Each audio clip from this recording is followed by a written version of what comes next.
I'm Dr. Deb Butler, and you are listening to Thinner Peace and Menopause and Beyond.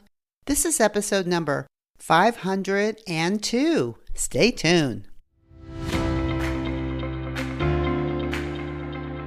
Welcome to Thinner Peace and Menopause and Beyond. This is Dr. Deb Butler, Master Life and Weight Coach, and as always, your coach.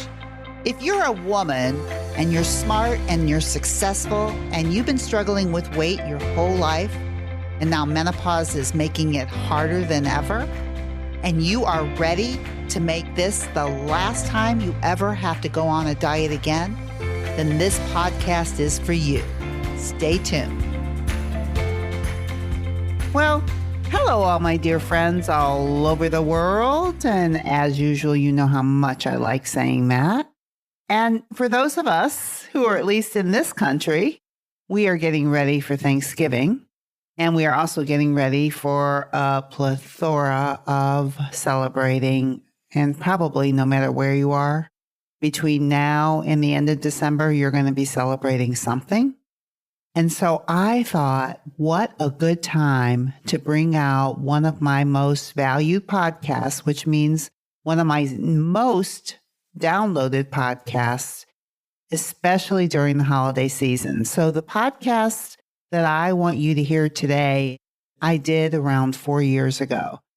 And I don't think I can improve on it because I talk about your mindfulness quotient, your MQ.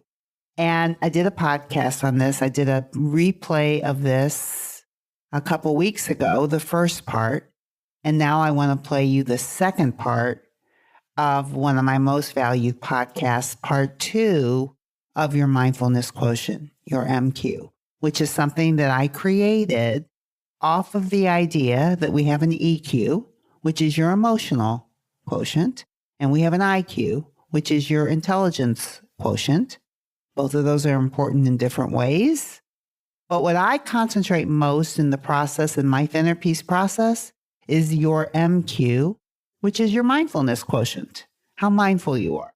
And I think eating and taking care of your body and how you think about that, which is your mindfulness quotient, and how you look at other people and how you manage your own mind and your own reactions is part of your MQ.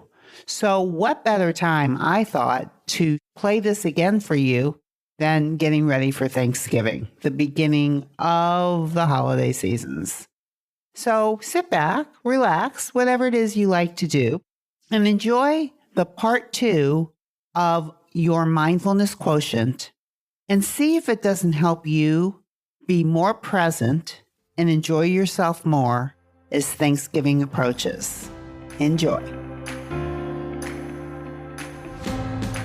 Hi there. The holidays are coming. And I think Thanksgiving is right around the corner. And then right after that, we've got Christmas. So we've got a lot of teachers helping us move along in our mindfulness movement, especially around food. And I think showing a lot of gratitude for this is the best thing that we can do. And this exact episode is more on what we talked about last time. So I let you in on my secret on the MQ, your mindfulness quotient, right? We're learning how to measure it now. And I used a quiz last time so that you could decide where you were. And it was just one question. I thought I was going to ask you 3, but I ran out of time. So today I'm going to ask you, I have a couple more trick questions with different answers to help see where you are on your own mindfulness quotient. And remember that we know that there is an IQ, which is your intelligent quotient, which of course is the total score derived from one of several standardized tests designed to assess how smart somebody is or their intelligence. And then I talked about last time about an EQ, and this is nothing that I've made up, but this is what Daniel Goleman came up with. That is the capability of individuals to recognize their own and other people's emotions, to discriminate between different feelings and label them appropriately, and to use emotional information to guide thinking and behavior, and to manage and or adjust emotions to adapt environments or achieve one's goals. And I think probably most of you who I talk to have pretty good IQs and EQs. Now, what I am introducing you to, which is where we are doing the work, is on your MQ, which is the mindfulness quotient. And your mindfulness intelligence or your mindfulness quotient is really, like, mindfulness is a non-judgmental, really the most important word there, non-judgmental, receptive mind state in which one observes thoughts and feelings as they are without trying to suppress or deny them. Very, very important. Don't suppress them. Don't deny them. You see that they are there, but you use the word detachment, which is what was in my last two podcasts ago, where I talked a lot about detachment. And that we can't ignore our pain and feel compassion at the same time. Mindfulness requires that we not be over-identified. That's really the best. That we not be over-identified with thoughts and feelings, so that we are caught up and swept away by negative reactivity. And reactivity is the whole thing, right? So in order not to be reactive, you become aware of an emotion that you're seeing or feeling, but you are objective about it because you're using a different part of your brain, prefrontal cortex, or what many people call the observer mind. You see yourself reacting, but you are not the one that is reacting. I know that sounds so woo-woo when you're not there, but it is the key to having a higher MQ. And since the holidays are so close, I'm using some questions and some trick answers to help you decide where you are in your own MQ. So last time I gave you a question about, what happens to you if you're getting ready to go to a Thanksgiving party. And I asked you the question about, do you wait until you're really, really hungry to get there to eat? Or do you really take care of your hunger before you get there so that it is managed when you get there so that you can make intelligent, that's using your IQ really, using intelligent decisions because your body is not driving you, right? And so we went through all of that and we talked a lot about the mindfulness answers. Now I have a new question for you with some new multiple choice answers. I'll go over all three answers. I'll tell you what the right answer is and why, using mindfulness to help you see why it is so helpful. So here's my new question for you today to help you find out where your MQ is. You're at a Thanksgiving table with your family. I know a lot of you will be doing that. And if you're not with your family, good friends, whatever, but usually your family are your best teachers for bringing up most of your stuff. You're sitting at the table and someone, let's say it's your sister, I've got 3 of them, so it certainly could happen to me, says something negative to you. Now, here's your first answer. Would you immediately feel anger pouring through your body and you find yourself thinking, quote unquote, deadly thoughts about this person? But you act as if all is well. And what you do instead is you pour yourself an extra glass or 2 or 3 or 4 glasses of wine for starters. That's your first answer. Now here's your second choice for an answer. Instead of alcohol, as this anger is pouring through your body, you go and you get an extra 2 desserts. And what you tell yourself, it's the least that you can do for yourself. You poor thing. And what a horrible family you have. That's your second choice. Now here's your third choice. You take a deep breath. That right there might give you an idea that this is more of the mindfulness answer, but okay. You take a deep breath. You see what you're thinking about and what was said. And you know that nobody creates your feelings. You create your own feelings by the way that you think. And the way that you want to think and feel right now is that you are in control of what goes into your mouth. And all the food in the world isn't going to make you change your feelings or your thoughts or change the situation with that person. But you control what goes in your mouth, what goes through your head, and in the end, what comes out of your mouth in terms of what you say.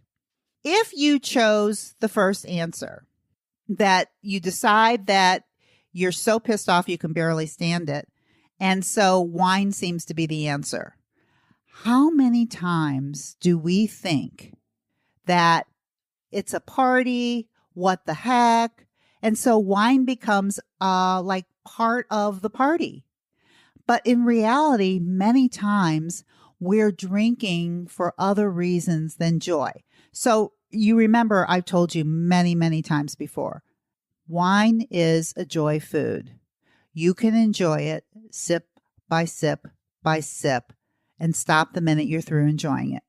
But when you're going on your third and your fourth glass, my guess is the mindfulness is out the window and the mindlessness is in. And at some level, you're thinking that the only way that you can have fun is by turning your back on yourself and not feeling anything. And so what happens is you wake up in the morning and think, oh my God, what did I do to myself? And then you start the beating up of how you lost it, right? And so the only person that suffers is you, not the person that said something negative to you at the party. You, for the way that you talk to yourself and the way that you treated yourself. Does that make sense to you? Now, some of us don't like alcohol, so what I said for the second choice was that instead of the alcohol, you just go for the extra desserts. And you tell yourself that, oh, honey, this will make you feel better. You poor, poor thing. They're so mean to you and you have such a horrible family. Right? This is what you're thinking to yourself. And that when you think you deserve this, this is one of the most common mindless thoughts that we have. Oh my gosh, darling, you deserve it.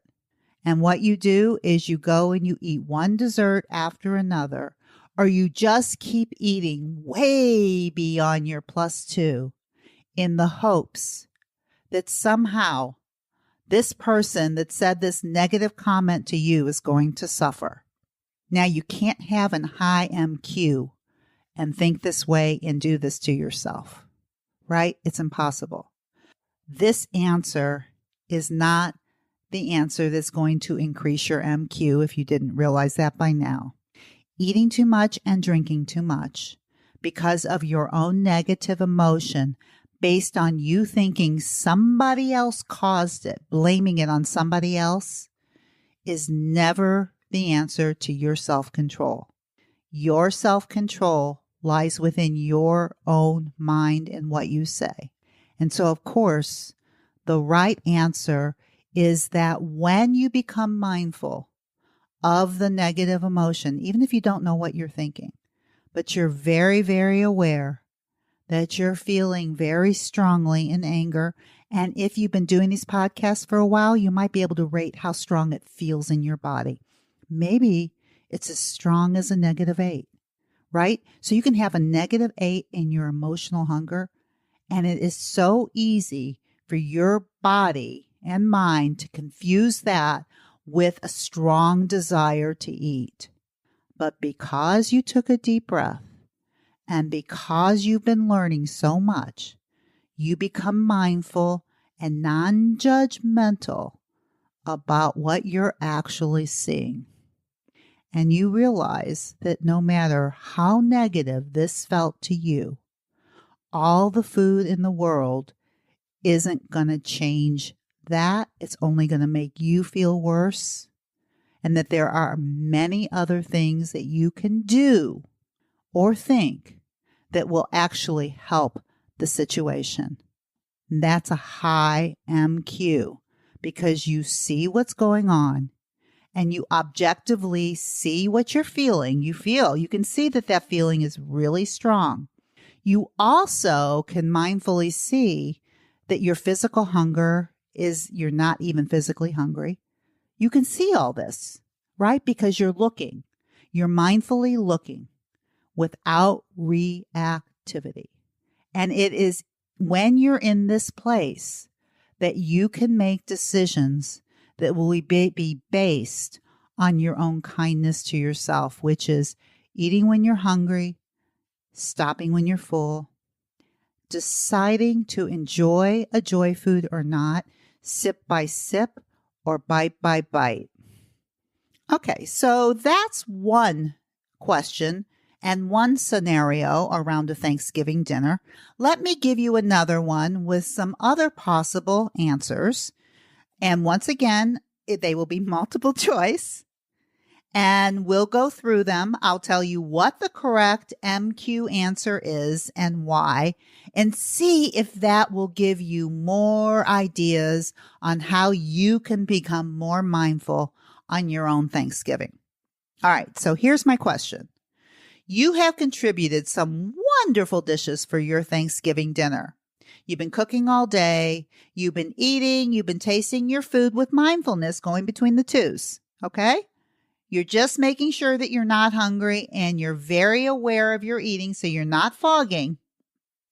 And you notice that when you actually go sit down and eat the Thanksgiving dinner, you're not hungry at all. You're at a +2. Here's the question. What do you do? What do you think? All right. Here's your first possible answer. You can call it A. You think to yourself, it's a holiday, so you're going to eat anyway, and you even go for seconds because it's a holiday. That's the first answer.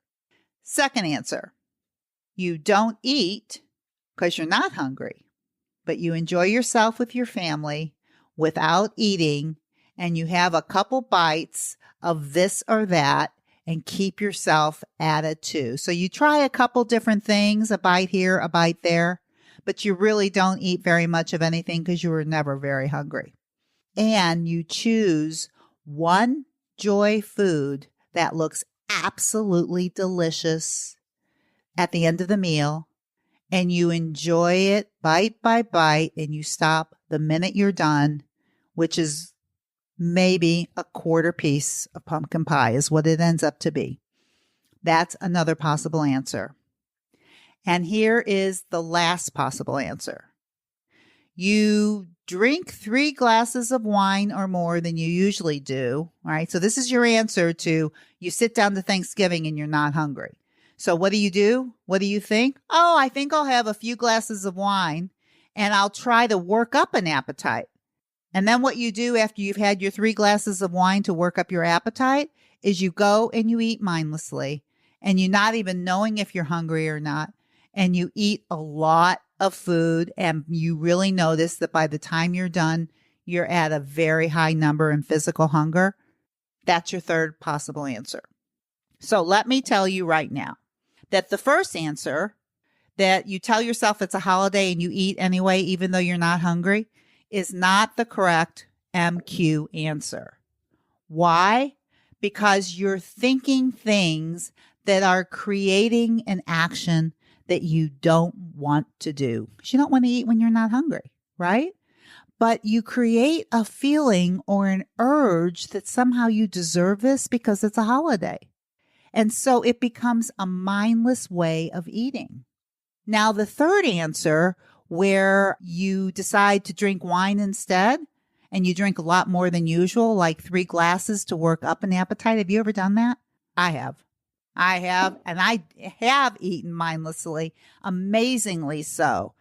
So if you do that, that is also not a very high MQ choice, right? Because you're trying to create an appetite where there is none, and you're thinking somehow that the wine is going to help you leave your body, right? So you're not even in connection with your body at all, and then you leave it even more. Not a great MQ. So what is the answer to a high MQ? It's hard to believe, but if you're not hungry, you don't eat. That doesn't mean that you don't enjoy yourself with your family. And it really doesn't even mean that you don't have a bite of this or a bite of that. You get to taste everything, but you keep yourself at a +2. And then maybe at the end of the meal, you have a joy dessert, a joy eat. Remember, a joy eat is that you enjoy every single bite and you stop the minute that you're done. And maybe that means a quarter piece of pie or a half a piece of pie. I can't tell you how many joy eats or how many of my clients who have done joy eats where they don't have to eat very much to get the full enjoyment of one of these foods. But that is how that Thanksgiving dinner would look if you went in there not being very hungry, right? You wouldn't be telling yourself, oh, you have to eat it because it's Thanksgiving, like one of the answers, or you have to work up an appetite by drinking too much. Do you see how we use food and drink for everything but hunger or enjoyment? So that is the next question for you to think about, and that you know to create a higher MQ, in other words, without reacting, is by really pausing or taking a deep breath. If you're in with a lot of people, that pause or deep breath is really what will help you become more mindful of your next step, right? I think a lot of things that we just think if something runs around in our head, we believe it. But you know by now, just because a thought is up there does not mean you believe it. And every single question that I gave you today, the 2 questions that I gave you today, and I gave you 3 possible answers, every single answer that I gave you are all possible thoughts that are all running around in your mind at exactly the same time. So, who gets in charge of choosing that? That's called mindfulness. Choosing the thought that will actually give you the best result and that you actually believe will be helpful for you. You have to believe it. And that's why we do all this practice through these podcasts, is I keep teaching you that just because you think it doesn't mean you have to believe it. But if you don't believe it, it won't work. So whatever thought you choose has to be something that you believe. Now, let me give you a little hint.